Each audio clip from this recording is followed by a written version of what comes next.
Greetings, my young math Padawans. This is Chapter 6, Exponential and Logarithmic Functions. We're going to take a look at a fairly big overview of exponential equations and logarithmic equations throughout this section. It's going to be it's not meant to teach you anything in depth, but more just to give you an overview of those two concepts as we approach the end of the year.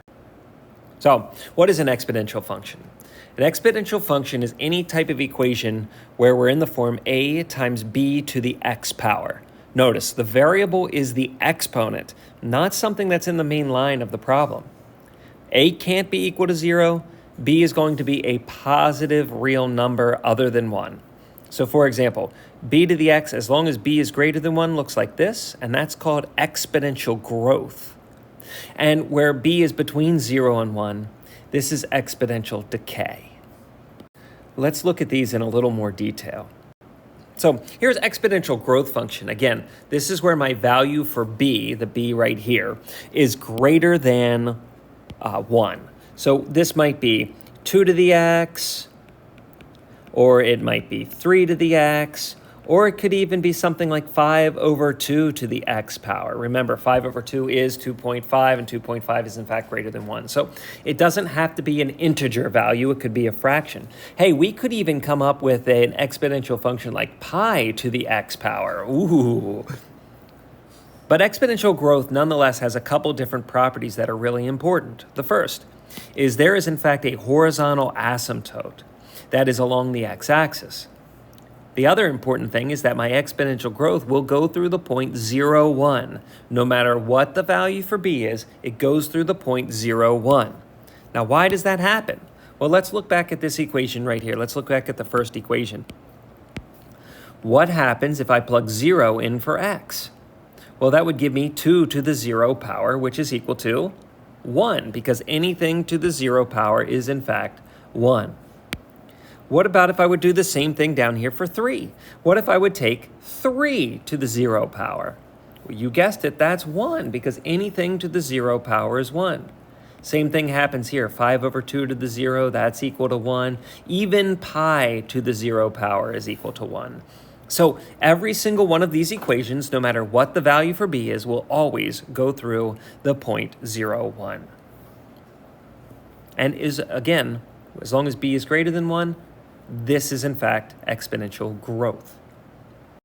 You can think about things like bacteria growth, population growth, even the amount of money you earn on interest in a bank account. All of these things grow exponentially. Some faster than others, but they grow exponentially. Exponential decay is not much different. You will see it still has a horizontal asymptote here at 0 along the x-axis. You will see that it still goes through the point 0, 1. But instead of my curve going up, this in fact decreases. This is exponential decay. If you think about radioactive decay, that's something that we use. Half-life is a big example of something that would have exponential decay. And of course, half-life is used in things like carbon-14 dating. That's what we use when we want to figure out, we dig up a dinosaur bone. We want to know exactly how old that dinosaur bone is. Well, there was carbon in that particular dinosaur before it died. And we know that there was 100% of carbon that's in. And over time, there's a certain ratio or a certain value in this case, like for B, that would tell us how fast that carbon-14 is decaying. And we could get into that whole thing. That's a whole nother lesson and not important for right now. But again, some examples of this might be like, say, y equals 1/2 to the x power, or y equals 0.327 to the x power. All of these things are in fact, 1/2, 0.327, they're between 0 and 1, so they're going to give you graphs that look like exponential decay. And again, the same thing, anything to the 0 power is equal to 1, so even these fractions, when I raise them to 0, I'm still going to get 1. And thus it creates an exponential decay function. Let's take a look at how we can graph y equals 2 to the x. And of course, as everything else, what I'm going to do when I don't know what a function looks like, I can always figure out it by a table of values. So I'll use some numbers, -2, -1, 0, 1, 2, and I'm just going to come up and plug these into my equation to see what I end up with. So that's here. 2 to the -2nd. Well, remember, the negative exponent means that goes on the denominator of the fraction, so I really have 1 over 2 to the second power, which 2 to the second power is 4. So the point is -2, 1/4, and I'll plot that on my graph. Now notice I'm numbering by 0.5s here, so that's important to keep in mind when I'm plotting the points over on my graph to the right. What about -1? Well, that's 2 to the negative first power, or 1 over 2 to the first, which is 1/2. So -1, 1/2. That's that point right there. Let's keep going. 2 to the 0, of course, is 1. So I have the point 0, 1, just like every exponential function has. 2 to the first is equal to 2. So I can plot the point 2 to the first. And then, of course, 2 to the second. Well, that's 4. So I can plot the point 2, 4. Whoops. And I've just realized I've graphed it wrong on my chart over here. Let me fix those 2 points. I plotted them in the wrong place. Let's try that again. So let's see here. 2, 0 is right. Or 0, 1 is right. 1, 2 should be there. And 2, 4 should be right there. Okay, that's correct now. I might do one more just for fun. So I'll do 3. 2 to the third, which is 8. So I'll be all the way out here at 3 and all the way up here at 8. Now I'll connect my dots. And I'll end up with the exponential curve that'll look like this. Now, on the left side, I want you to remember this thing's going to keep going and leveling out because remember, there is a horizontal asymptote that's in this problem, a horizontal asymptote. What about domain and range? Well, the domain, we can take any one of these equations and we can raise 2 to any power we want. So the domain is all real numbers. Again, we're not dividing by 0. We're not taking the square root of a negative number. So domain is all real numbers. The range, on the other hand, if you look at this graph, you'll see that we're not going to cross that horizontal asymptote in the problem. So my range, y greater than 0. This will be fairly consistent for any exponential function, provided we don't shift it up or down. Let's take a look at another example. What about 1/2 to the x power?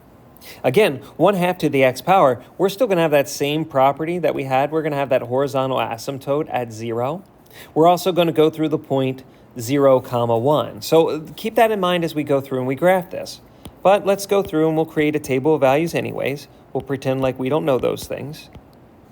And I'll come up with these values here. And then for the y value here, okay, so when I plug in -2, that's 1/2 to the negative second power. Ooh, well, if I keep that in mind, that means I'm 1 over 1/2 to the second power. That's really gross, not the best way to think about it. Instead, remember what my negative exponent does. My negative exponent will actually look at the reciprocal of the problem. So that means that I could look at this as the same as 2 to the second power, which is equal to 4. So the negative made that 1/2 a 2 and raised it to the second power. So I should be at the point -2, 4. I'll do the same thing with the 1 or with the 1.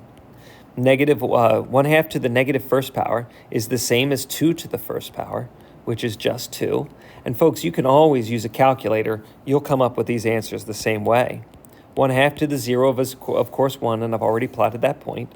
Then you have 1/2 to the first power, which is just 1/2. So I have 1 and 1/2. And then I'll have 1/2 to the second power. Well, if I square the 1, I get 1. If I square the 2, I get 4. So 2 1/4 would be the answer. And of course, I can draw my line in with that information. Exponential decay in this particular problem. Now for something really crazy.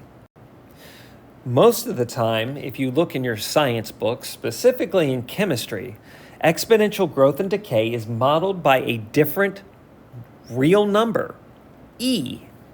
And yes, e is a number, lowercase e. Normally it's written in italics like it is here. And e has a particular number, or is a particular value. E is 2.7182 something, something, something. And what happens is that's just this funny formula right here. And we use e because e is this mathematical constant that pops up a lot. And there's actually some pretty special properties that e has, but in order to get there and understand some of those properties, you got to get to calculus. And then I can really show you some neat things that E has and that's involved with E. So for now, just remember that E is a number that's about 2.71. When I graph e to the x, because e to the x is in fact a number that is greater than 1, it is an exponential growth equation. So if you just graph e to the x is exponential growth. You will still see the horizontal asymptote at 0. You will still see it go through the point 0, 1. However, if I raise it to a negative exponent, e to the negative x, now remember what that does is that makes it 1 over e, right? That's the same thing as if I took this and used that property of exponents and wrote it as 1 over e to the x power. Well, now I'm raising something that's between 1 and 0. So I get exponential decay for this particular type of problem. So let's see, what happens when I graph 3e to the x? Let's see. Just like with my last problem, I'm going to actually create a table of values here. So -2, 1, 0, 1, 2. And I got to bust out the calculator for this. And you should be able to find the E button on your calculator. Now, if you're having trouble with that, I can happily show you where that is. But you should have like a log button or something that looks like an LN. That stands for natural log. You should have that button on your calculator that will allow you to do this math pretty quickly instead of having to do it by hand, which is practically impossible to do. But I'll give you the answers here anyways, and then when we're in class, I can show you how to do it using your calculator so you're not lost with that. So I'm typing this into my calculator, and you will see that I will get a variety of numbers when I plug it into my equation. So I'm stalling because right now I am writing out numbers and typing it into my calculator. None of these are going to work out nicely with the exception of 0 because E, which is just like any number, raised to the first, oh, hold on, I see my mistake I've made and I'm going to go back and fix it here. E to the 0 power, let's just look at this. E to the 0 power is in fact equal to 1. Here's what I forgot. I forgot about that 3. So I need to multiply that answer by 3. So that actually turns out to be 3. I was wrong there. All right, so now let's plot these points. -2 and 0.46. So that's about like right about there. I got -1 and that goes up to 1.1, which is like about there. And I got 0.3, which is all the way right there. And I got 1 and 8 point something or other. So that's about there. So I can draw in my curve with that information. Okay, and again, I got my horizontal asymptote happening right there. My domain is, again, all real numbers. My range, y greater than 0. I can do the same thing for this particular equation. E to the -0.5x power. Here's what that table of values looks like. And here is what the graph of this looks like when I plot each one of those points. Please make note of the horizontal asymptote that's at 0, and I'm still going through the point 0, 1. Domain, all real numbers, range, y greater than 0. Moving on. In the last chapter, we talked about inverse functions. And just like every function has an inverse, exponential functions have an inverse. And the inverse of an exponential equation is called a logarithmic function. A logarithm, okay? Logarithmic functions.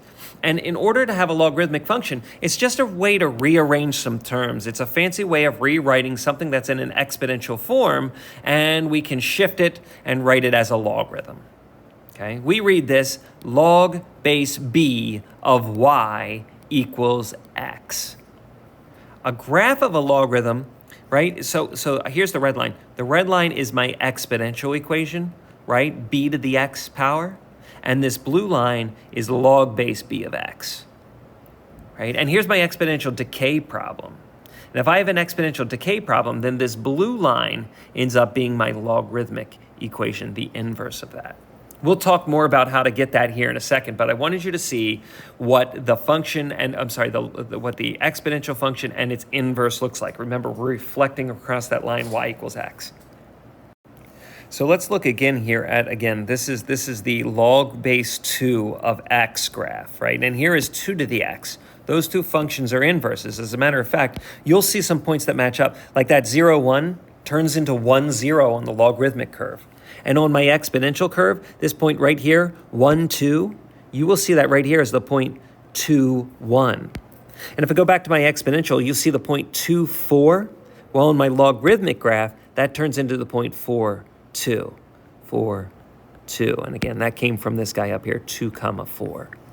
Right? If we go over here to the other way, here's the point, right? That's negative 1, 1/2. That turns into the point right there, 1/2, negative 1. You can see how we're flipping the x and y values to get to my logarithmic function. The same thing's happening over there with the exponential decay problem. The exponential decay problem, I'm switching the x and the y values, and that's coming up with my blue line, log base 1/2 of x.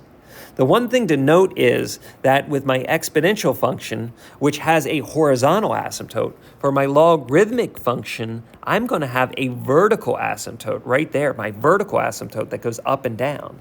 So in this particular problem, that vertical asymptote is at y equals 0. Okay? The range becomes the domain, and the domain becomes the range. So the domain for my logarithmic function, the domain is x is greater than 0. Because of that asymptote, I can't cross it. And the range in the particular problem is going to be all real numbers. Let's talk more about that with a very specific problem. Let's take a look at log base 3 of x. So I got to be honest with you, it's really hard for me, even with as much math as I've taken, to be able to do this problem easily. Instead, what I do is I think about it in terms of its inverse. So I know that y is equal to log base 3 of x. And based upon that definition of flipping things around, I know that I can rewrite this same equation as 3 to the y is equal to x. So instead of making a table of values like I normally do by picking these random numbers for x, or picking those numbers from -2 to +2 of x, what I'll do is I'll do that for y. And what that will let me do then is see how my y value is kind of like right there. So that allows me to then, in this problem, rewrite my x as 3 to the -2nd power, which is 1/9. And then that -1, 3 to the -1st power, which is 1/3. And then 3 to the 0 power, which is equal to 1. And then 3 to the 1st, which is 3. And then 3 to the 2nd, which is 9. And then 3 to the 3rd, which is 27. That'll allow me to plot these points a little bit easier, rather than trying to have to do it with the equation log base 3 of x, which just hurts my head and confuses me. So I should be able to graph those over here on my graph now. So that's here, 1/9 -2. That's here. That's going to be probably about here, really close. Then I have 1/3 -1. It's here. 1/3. That's going to be about here. Oops, -1. Sorry, down one more spot. Let's get rid of that guy. Okay. And then we got the point, let's see here, 1, 0, which is going to be right there. And then 3, 1. And then, oops, 3, 1 is here. And then, well, that's all I can fit on here, because 9, 2 is not, it's off my graph. So I'm just going to use those points, and I'll plot it, and it'll look like this. Again, I'll have this vertical asymptote right here at y equals 0. Again, the domain, x has to be greater than 0, and the range, all real numbers. This will become easier as you learn to rewrite logarithms as exponentials. And if you can practice that real quick with these two problems, we're simply going to take a look at something that's in that logarithmic form, and we're going to rewrite it into its exponential form. So the easiest way that I've found to do that is to realize that that base of the logarithm becomes the big number in my exponential. And then the answer becomes my exponent. And then, of course, 2 to the 4th power is equal to 16, so everything else kind of falls into place. If we look at b, again, 4, that's going to be the big number. This 0 becomes the exponent, and then the 1 becomes the answer. So 4 to the 0 is equal to 1 is the equivalent of log base 4 of 1. We can go the other way as well. So again, thinking about the exponential form, now we're going to go rewrite it as a logarithm. So again, this big number right here becomes the base of my log, so log base 5. The answer becomes what I'm taking the log of, and the exponent becomes the answer to the problem. So 5 squared equals 25 becomes log base 5 of 25. I can do the same thing over here with the second one. I'd rewrite this as log base 10, right? 10 being the big number, of the answer, 0.1, and I know that that equals the exponent, -1. Take a minute right now, pause the video, and try these 4 problems out. I'll show you the answers here in a moment. Okay, so here are the answers to these 4 problems. And again, it's pretty much just about using these 2 expressions up at the top and flipping the numbers around, putting them in different places. Folks, we will spend more time working with logarithms and exponential equations, but this has just been a very nice overview to get you started. Thanks for watching, and we'll talk soon.